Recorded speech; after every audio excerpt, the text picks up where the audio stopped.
إذن سلم الرئيس السوري في هذه الأثناء مسودة الإعلان الدستوري الذي تمت تلاوة بعض من بنوده بل وشرحها بشكل دقيق ومفصل بانتظار التوقيع عليها من قبل الرئيس السوري أحمد الشرع في هذه الأثناء. إذن يوقع الرئيس السوري أحمد الشرع على مسودة الإعلان الدستوري في سوريا بعد أن تسلمها بشكل رسمي.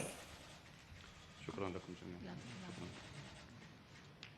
أسأل الله أن يكون هذا تاريخ جديد لسوريا إن شاء الله، أن نستبدل فيه الظلم بالعدل، ونستبدل فيه الهدم بالبناء، ونستبدل فيه الجهل بالعلم إن شاء الله تعالى، ونستبدل فيه أيضا العذاب بالرحمة. أسأل الله عز وجل أن يكون فاتحة خير للأمة السورية إن شاء الله على طريق البناء إن شاء الله والتطور. شكرا لكم جميعا. شكرا.